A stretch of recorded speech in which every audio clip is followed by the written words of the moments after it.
Uncle books ले लो। नहीं चाहिए। अंकल अपनी बच्चे के लिए ले लीजिए। अरे पागल हो क्या? अरे हम जैसों के बच्चे तुम जैसे बच्चों के हाथों से लेकर किताबें पढ़ेंगे? जानते हो कि इनका स्टैंडर्ड कितना ऊंचा है? इंग्लिश मीडियम है इनका, महंगी महंगी किताबें हैं इनकी, हिंदी की किताबें नहीं पढ़ते हैं ये लोग। तुम देखो इसमें कितने अच्छे अच्छे चित्र है। अरे तुम्हारी हिम्मत कैसे हुई मेरी पोती को हाथ लगाने की और इसके कपड़ों को गंदा करने की?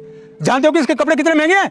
नहीं अंकल, मैं कपड़े खराब नहीं कर रही थी, मैं तो बस किताबें दिखा रही थी कि ये कितनी अच्छी किताब है, इसमें कितनी अच्छी अच्छी कविताएं हैं। अरे बड़ी बदतमीज हो तुम।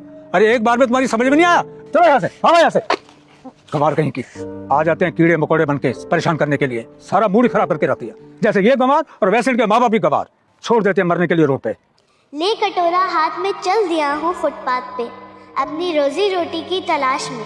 मैं भी पढ़ना लिखना चाहता हूँ साहब, मैं भी आगे बढ़ना चाहता हूँ साहब, मैं भी खिलौनों से खेलना चाहता हूँ साहब। रुक जाता हूँ देख के अपने हालात को, क्योंकि साहब मैं अनाथ हूँ। फुटपाथ से ही शुरू होती है मेरी ज़िंदगी, ख़त्म होती है वहीं। मैं इसी चौराहे का राजा और इसी चौराहे का रंक। जब कोई हम उम्र को देखता हूँ गाड़ियों से जाते हुए, तो खो जाता हूँ उसी के ख्वाब में। अब नहीं रहता किसी का आश्वासन या विश्वास, मैं बस 2 वक्त की रोटी की तलाश में फिर से खड़ा हो जाता हूँ उसी फुटपाथ पे, क्योंकि साहब मैं अनाथ हूँ। वाह दीदी, आप तो बहुत अच्छे से पढ़ लेती हो। इतने अच्छे से तो मैं भी नहीं पढ़ पाती। मैं इंग्लिश मीडियम में पढ़ती हूँ, लेकिन मेरी हिंदी बहुत ज़्यादा कमज़ोर है। आपने हिंदी पढ़ना कहाँ से सीखा? मुझे भी आपकी तरह हिंदी पढ़ना सीखना है। हाँ, हिंदी पढ़ना सबको आना चाहिए। इंग्लिश बोलना बहुत अच्छी बात है, लेकिन इंग्लिश बोलने के चक्कर में हमें हमारी मातृभाषा नहीं भूलनी चाहिए। कोई काम मुश्किल नहीं होता, अगर हम किसी काम को मन लगा के और मेहनत से करते तो हम कोई भी काम कर सकते हैं। और अगर हमें कोई काम मिलता है तो हमें उसे दिल से करना चाहिए। और मुझे तो पढ़ना लिखना बहुत पसंद है, तो मैं दिन भर बुक्स पढ़ती रहती हूँ, इसलिए मुझे सारी लैंग्वेजेस आती है। वाह दीदी, आप तो बहुत स्मार्ट हो।